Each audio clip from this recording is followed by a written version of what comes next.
సంవత్సరాల తరబడి ఎన్ని మందులు వాడినా మీ మోకాల నొప్పులు తగ్గట్లేదా? ప్రాణ పెయిన్ క్లినిక్ లో అత్యాధునిక చికిత్స.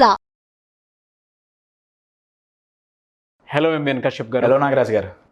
చాలామందికి అంటే లైఫ్లో ఒక్కొక్క సిచ్యువేషన్ ఒక్కొక్కలాగా ఎక్స్పీరియన్స్ అవుతూ ఉంటారు. అయితే కొంతమంది పర్టికులర్గా మనం చూసుకుంటే ఏది చేసినా సరే ఆపోజిట్లోనే జరుగుతూ ఉంటుంది. వాళ్ళు కూడా అదే థింక్ చేస్తూ ఉంటారు. ఇది నేను స్టార్ట్ చేశాను, తిరిగి అదే వస్తుంది. అంటే ఆ నెగటివ్ మైండ్ సెట్ కానివ్వండి, లేదంటే ఆ నెగటివ్ కానివ్వండి, ఎప్పటికప్పుడు అలా తగులుతూ ఉంటుందన్నమాట. ఏ పని చేద్దాం అనుకున్నా కూడా ఇంకా దాని నుంచి బయటపడలేము. ఏది మొదలు పెడదాం అనుకున్నా నెగటివ్ వ్యతిరేకత వచ్చేస్తుంది. దీని నుంచి ఓవర్కమ్ అవ్వాలి అని అంటే అసలు ఏం చేయాలని? చాలా పవర్ఫుల్ క్వశ్చన్ అండి. మన చుట్టూ నెగిటివ్ పీపుల్ ఉంటారు, చుట్టూ నెగిటివ్ సిచ్యువేషన్స్ ఉంటాయి. దాన్ని తట్టుకొని ఎలా నిలబడాలి, అది మనకు తగలకుండా ఎలా చూసుకోవాలి, అంతే. ఆ నెగిటివ్ మనకు తగలకూడదు. Wonderful question. నేను దీనికి ఆన్సర్ చెప్పడానికి ఒక చిన్న ఎక్స్పెరిమెంట్ చేసి చూపిస్తా. అవునా? ఇప్పుడు ఈ ప్లేట్లో వాటర్ ఉన్నాయండి, రైట్? మన లైఫ్ చాలా నిర్మలంగా, చాలా ప్రశాంతంగా ఈ వాటర్ లాగా ఉంటుంది స్టార్ట్ అయినప్పుడు. కల్మషం లేకుండా. చాలా మంచి వర్డ్ అది, కల్మషం లేకుండా, నిష్కల్మషంగా. నా చిన్నగా లైఫ్లో ముందుకు పోతున్న కొద్దీ నెగిటివ్స్ వస్తాయి. ఆ నెగిటివ్స్ నేను ఈ పెప్పర్ పౌడర్తో రిప్రజెంట్ చేస్తున్నా. పెప్పర్ కొంచెం ఘాటు కదండి. సో ఇదంతా, ఈ నెగిటివ్స్ అంతా ఇలా లైఫ్లో పడిపోతాయి. ఇది ఏంటి? నెగిటివ్ పీపుల్ కావచ్చు, నెగిటివ్ సిచ్యువేషన్స్ కావచ్చు, నెగిటివ్ థాట్స్ కావచ్చు, ఒకదాని మీద ఒకటి మొత్తం లైఫ్ అంతా స్ప్రెడ్ అవుతుంది. అవును, రైట్? నా ఇక్కడ మీరు ఈ నా వేళ్ళని వ్యక్తిత్వాలుగా అనుకుందాం, కొన్ని మైండ్ సెట్స్ అనుకుందాం. కాన్ఫిడెన్స్, ఈ వేలు కాన్ఫిడెన్స్ అనుకోండి. కాన్ఫిడెన్స్గా ఉన్నవాడు ఈ సిచ్యువేషన్స్లోకి పోయాడు, ఏం కాదు, లాభమేం లేదు, వాడికి కూడా అంటుకుంటుంది. లేదు, ఈ మధ్య పాజిటివ్ థింకింగ్, పాజిటివ్గా ఆలోచించండి, పాజిటివ్ థింకింగ్ ఉన్నవాడు పోయాడు, ఏమీ కాదు, వాడికి కూడా అంటుకుంటుంది. కానీ ఒక స్పెషల్ క్వాలిటీ ఉంటే ఈ నెగిటివ్స్ అన్నీ చెల్లా చెదురైపోతాయి. అవునా? ఇప్పుడు ఈ ఫింగర్కి, ఈ వ్యక్తిత్వానికి ఆ స్పెషల్ క్వాలిటీ ఉందనుకుందాం. ఇందాక మనం చూసాం కాన్ఫిడెన్స్ పనికిరాలే, పాజిటివ్ థింకింగ్ పనికిరాలే. ఇప్పుడు ఈ స్పెషల్ క్వాలిటీ పనికొస్తుందో లేదో చూద్దాం. ఆ స్పెషల్ క్వాలిటీ ఉన్న వ్యక్తి ఈ నెగిటివ్ సిచ్యువేషన్లోకి పోయాడా, పోంగానే విదిన్ మిల్లీ సెకండ్స్ నెగటివ్స్ అన్నీ మాయమైపోయాయి, దూరంగా వెళ్ళిపోయింది. పొల్యూట్ అయిపోయిన మైండ్ నిజంగా మనకు తెలియకుండా మన లైఫ్లో ఫ్రెష్ మైండెడ్ పీపుల్ వస్తే నిజంగా ఆ విధంగానే అవుతుంది. అబ్సల్యూట్లీ. ఇప్పటికీ పొల్యూషన్ ఉంది, కానీ దగ్గరలో లేదు. ఈ వ్యక్తికి అది ఎఫెక్ట్ కాదు. నా గ్రేట్ ఎగ్జాంపుల్ మీరు చెప్పిందే. ఇందాక పాజిటివ్ నెగిటివ్ రెండు మాట్లాడుకున్నాం కదా. కొత్తగా వచ్చినటువంటి ఈ స్పెషల్ క్వాలిటీని ఏ విధంగా తీసుకోవాలి, ఏమని చెప్తారు? ఏం క్వాలిటీ? దానికి నేను పెట్టుకున్న పేరు దృఢ సంకల్పం.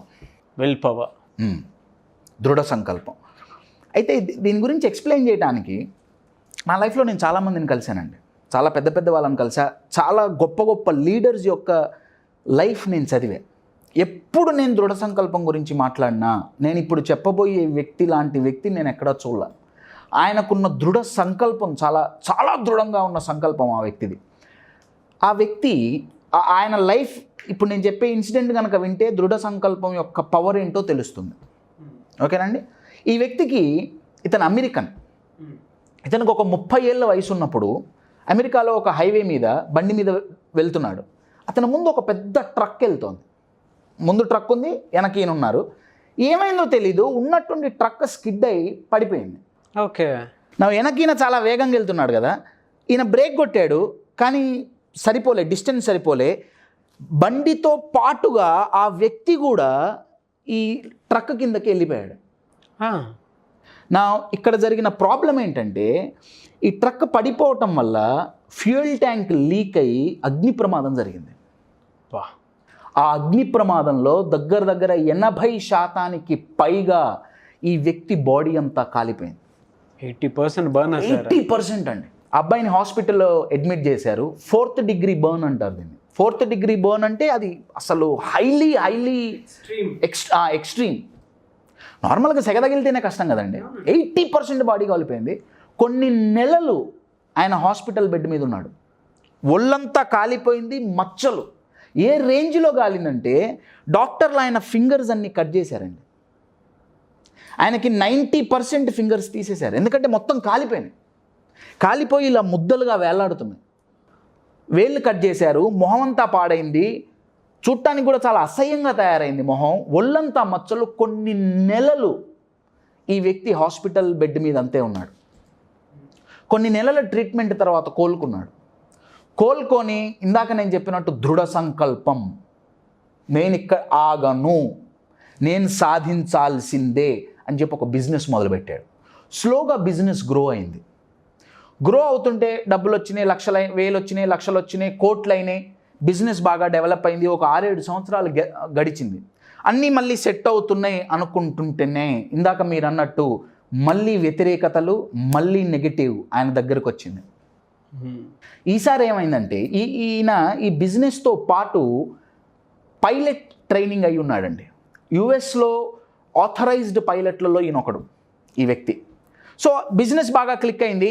ఆయన బిజినెస్ టీమ్మేట్స్ని తీసుకొని ఆయన చార్టెడ్ ఫ్లైట్లో వేరే ఎక్కడికో వెళ్ళడానికి బయలుదేరాడు. అందరు ఫ్లైట్లో కూర్చున్నారు, ఈయనే పైలట్. ఫ్లైట్ టేక్ ఆఫ్ అయింది.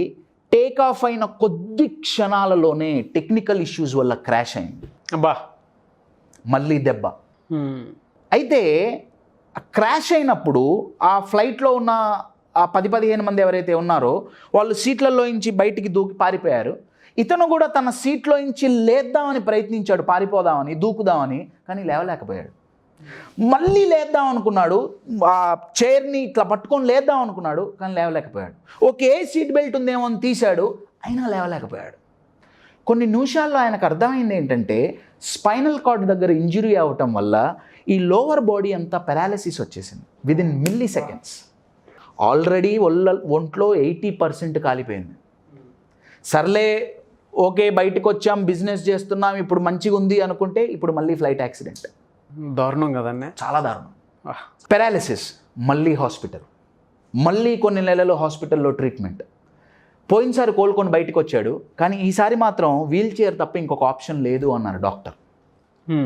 సరే, ఓకే, బాడీ గాలిపోతేనే ఏం గాలి, నేను ముందుకు పోతా అనుకున్నాడు. ఈసారి వీల్ చైర్, నో ప్రాబ్లం, వీల్ చైర్లో కూర్చొని నేను బిజినెస్ చేస్తా అనుకుంటున్న టైంలో తను ఎంతో ప్రేమించి పెళ్లి చేసుకున్న భార్య, బాబు నీతో నా వల్ల కాదు అని చెప్పి వెళ్ళిపోయింది.